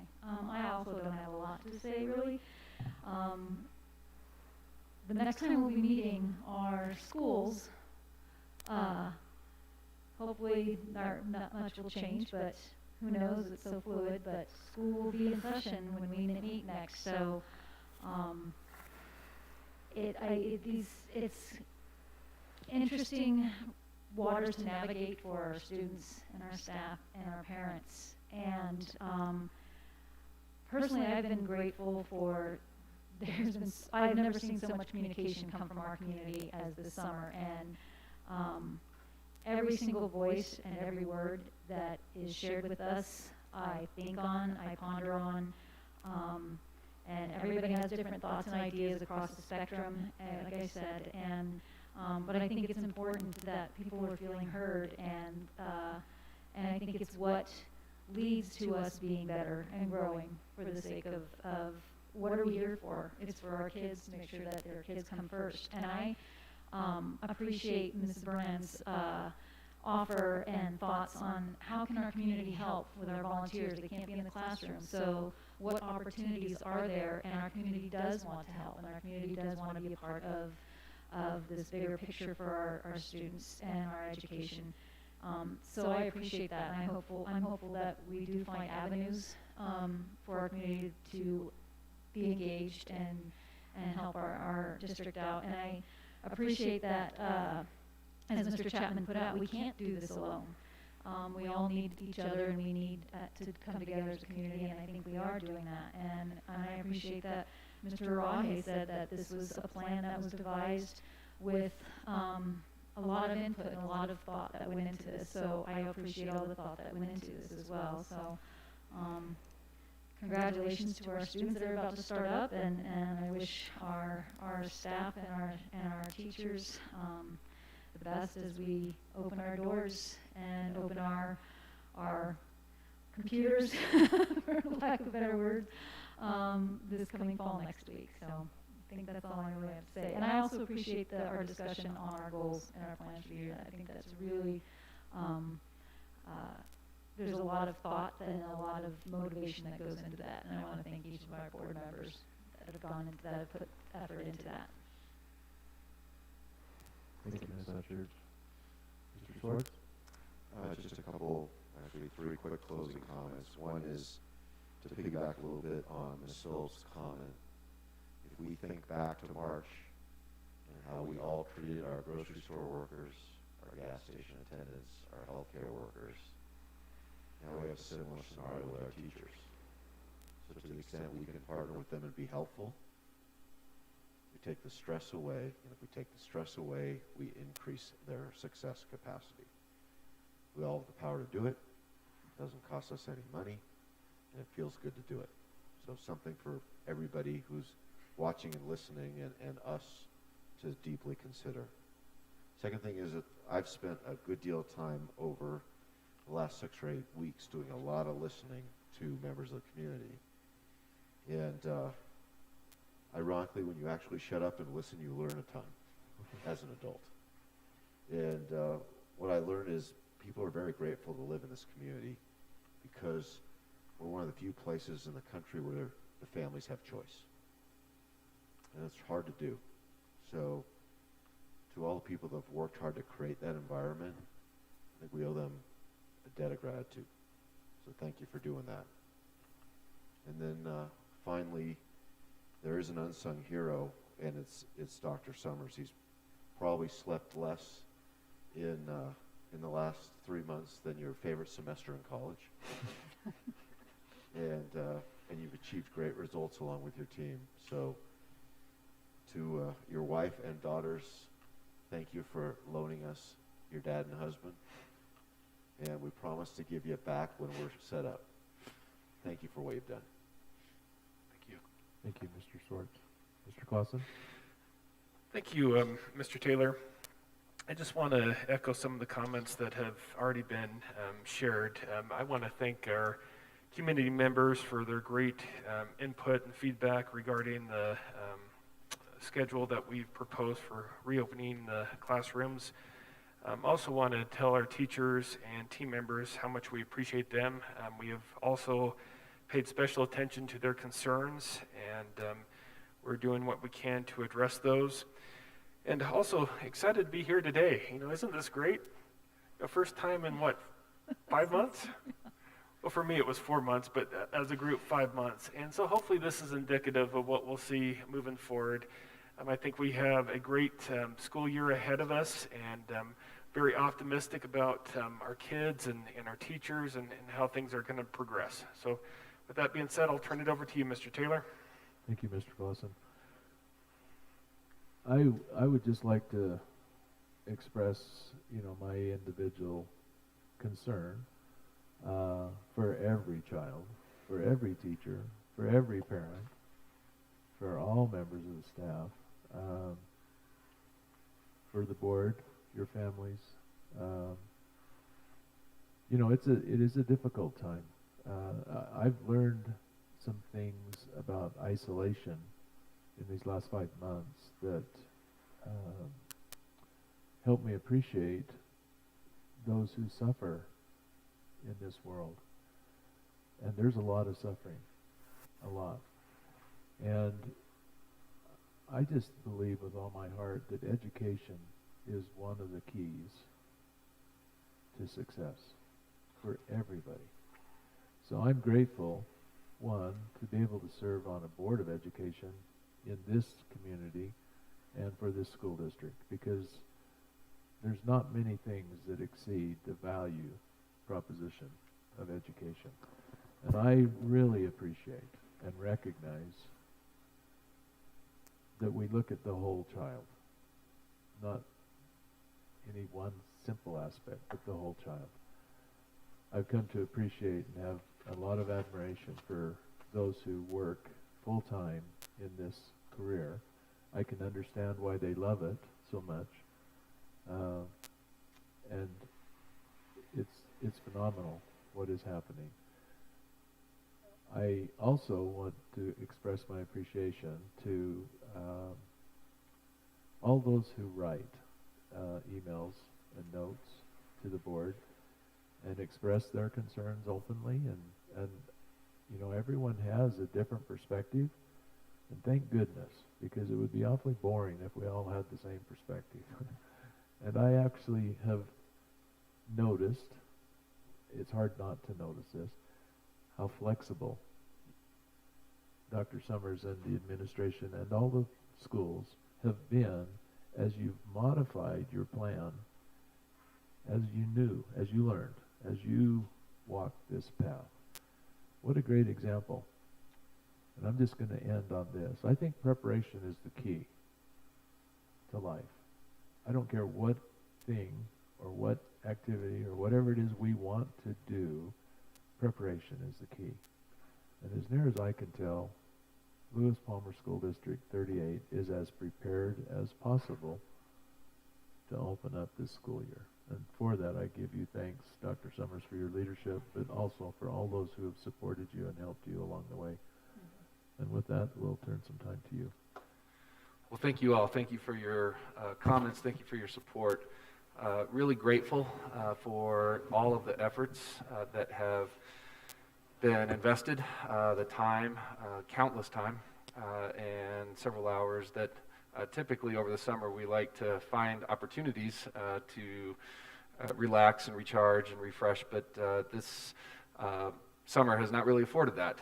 And as we know, we're about to embark on a year that is unlike any other that we've experienced. So very grateful for the fact that we have a staff and our teachers who are showing up, who are giving their very best within a time that I know is not always certain, and certainly leads to a natural source of stress and anxiety. What I will say is I believe our ability to follow through and execute on what we have set out to accomplish, which is an in-person return.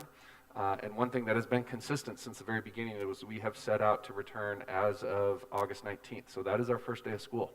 And there will be communication that's going out this afternoon that reinforces that being our plan. Now, I will also say that we are one of the few, if not the only district that has not made that significant of a modification to their return in terms of the date of return. So we will have a full in-person return to instruction for our elementary grades, and we are kicking off a hybrid schedule for our secondary grades. And we will give everything that we have to make sure that we are adhering to the guidelines and the elements of that plan that will give us every chance to be successful as we return. Keeping in mind that there are differences of opinion and perspective and interpretation of all of the different guidance that may be out there. But I can say unequivocally, after a phone call with El Paso County Health yesterday, that we are in a position to be able to move forward with exactly what we've set out to accomplish. Public health has reflected to us that the numbers in our community are such that this is a good opportunity for us to go back now. That if we were to, for some reason, push back the start date, there's no guarantee that the numbers are necessarily going to improve. So with that in mind, I understand that there's going to be perspectives that may suggest that that's not the best course of action. But we would not be going here if we didn't feel confident in our ability to execute on the plan that we've developed, continue to adhere closely to guidelines that continue to evolve. I will tell you that that is something that we are awaiting on either today or tomorrow, is updated guidance from the Colorado Department of Public Health and Environment. So things specific to our exclusion criteria, as well as what constitutes potential contact, and making sure that we adhere closely to what that guidance is in the event of someone who may be suspected of having COVID, and then our county's ability to partner with us and ensure that we are following through on every part of what public health is expecting of us in this process. Those will be fundamentals that we will continue to make sure that we're adhering to.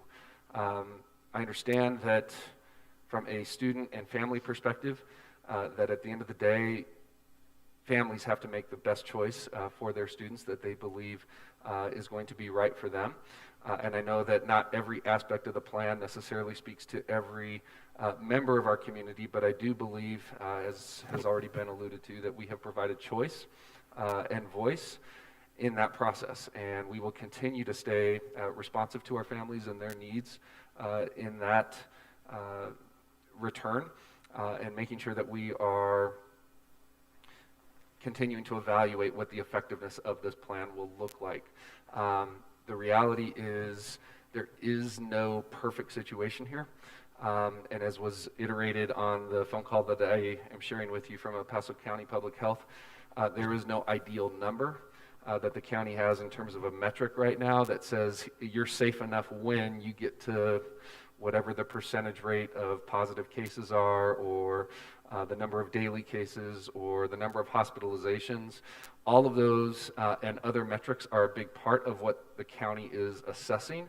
But what was shared with us yesterday is that we are in a much better place today than we were even 3 to 4 weeks ago, that we are able to move forward with an understanding that there is some assumption of risk. There just is no way to eliminate the risk, but there's a lot that we can do by following the guidelines to help mitigate the risk.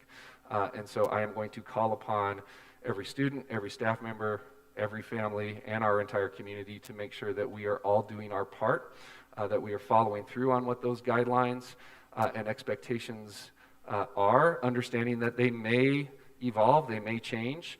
Our best hope is that over time we're in a position where we can actually get back to 100% of our students being in school at all times. I don't know exactly when that's going to happen, and in order for us to get to that place of how it will happen, we just have to continue to play this scenario out based on everything that we have communicated from the get-go.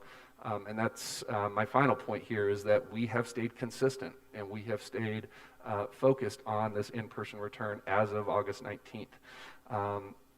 So I do feel like that ultimately is where things have been positioned from June and where we need to continue to hold true to what we've communicated and what we've shared with our community.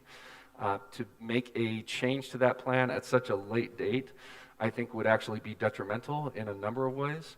And at the end of the day, because we've given a lot of voice and choice into what families are signing up for, I still remain very confident that we can deliver a high-quality education to every one of our students, regardless of what their individual preference may be. We care about each and every one of our students and making sure that we are doing our part. And the other thing I would ask is that, as has also been alluded to, that we continue to look out for our staff and those that are going to be charged with executing this plan. So we will look forward to seeing our board out at our schools as we're welcoming our staff back. Really appreciate that level of support. And we're going to keep going. Every day is a new challenge, a new opportunity, and we will make the most of those challenges and opportunities as we go forward. And then Mr. Schwartz, really quick to your point, as much as there may have been lost sleep, I actually have more hair now than when I first started. That's been the impact that COVID has had. And my family, both my daughters and wife, would maybe actually offer up, no, you can keep him for right now, because they're doing fine at this point. So I appreciate the humanity and the sensitivity you all are displaying as you're supporting us and of course, our entire team. Just can't say enough about how they've shown up and all of their sacrifice and support as well. So with that, I will wrap that up and turn it right back over to you, Mr. Taylor. Thank you, Dr. Summers. And thanks to all the board members for your participation and contributions. We'll stand adjourned until August 24th at 6 p.m. at our regular board meeting. Thank you.